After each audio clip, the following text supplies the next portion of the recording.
Iran के supreme leader Ayatollah Ali खामनई ने साफ शब्दों में चेतावनी दी कि अगर अमेरिका जंग में कूदा तो ईरान उससे भी निपटने को तैयार है।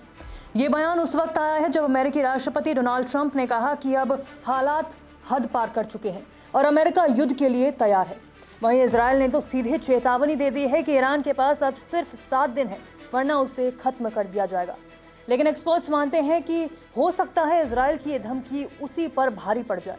अब तक युद्ध ज्यादातर जमीन और हवा में देखा गया, लेकिन जैसे ही ये जंग समुद्र में पहुंचेगी, ईरान की असली ताकत सामने आएगी। विशेषज्ञों का मानना है कि ईरान की नौसेना इजरायल और अमेरिका के लिए बेहद चुनौतीपूर्ण साबित हो सकती है। ईरानी सेना के पास सैकड़ों छोटे बड़े युद्धपोत हैं।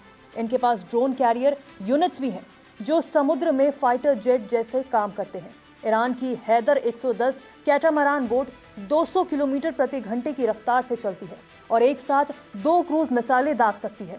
इसके अलावा हदीद 110 नाम का एक जेट इंजन वाला आत्मघाती ड्रोन भी है, जिसे पानी के नीचे से लॉन्च किया जा सकता है। इजरायल के पास जहां सिर्फ 5 पनडुब्बियां हैं, वहीं ईरान के पास 19 से ज्यादा सबमरीन हैं। फतेह और गदीर जैसी पनडुब्बियां पहले ही तैनात की जा चुकी हैं। ईरान की ये पनडुब्बियां खाड़ी में छिपकर दुश्मन पर हमला करने की क्षमता रखती हैं।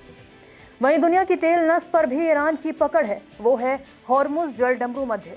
ईरान और ओमान के बीच का 33 किलोमीटर चौड़ा हॉर्मुज जलडमरू मध्य दुनिया की ऊर्जा आपूर्ति की लाइफलाइन है। वैश्विक तेल आपूर्ति का 90% हिस्सा इसी रास्ते से होकर गुजरता है।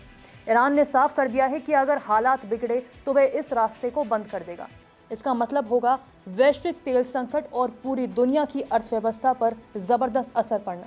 ईरानी नेवी का इस क्षेत्र पर जबरदस्त नियंत्रण है और अगर उसने यहाँ युद्ध छेड़ दिया तो अमेरिका के लिए भी हालात संभालना मुश्किल हो जाएगा।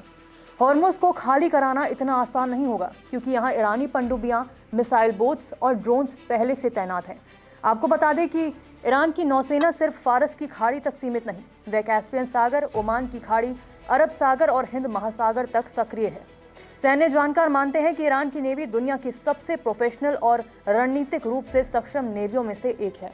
अगर युद्ध समुद्र में फैलता है तो ईरान की नेवी और उसकी स्ट्रैटेजिक स्थिति अमेरिका और इजराइल दोनों को भारी पड़ सकती है। और अगर हॉर्मुज बंद होता है तो ये सिर्फ युद्ध नहीं बल्कि पूरी दुनिया के लिए एक आर्थिक सुनामी बन सकता है। इस युद्ध में मिसाइलें और ड्रोन जितना निर्णायक नहीं होंगे, उतनी निर्णायक होगी ईरान की समुद्री घेराबंदी। नमस्कार, मैं हूं मानक गुप्ता। अगर आपको हमारा ये वीडियो पसंद आया हो तो इसे लाइक और शेयर जरूर करें और हाँ, हमें सब्सक्राइब और फॉलो करना ना भूलें ताकि आप देश और दुनिया की कोई खबर मिस ना करें। तो जुड़े रहिए हमारे साथ और देखते रहिए न्यूज़ 24।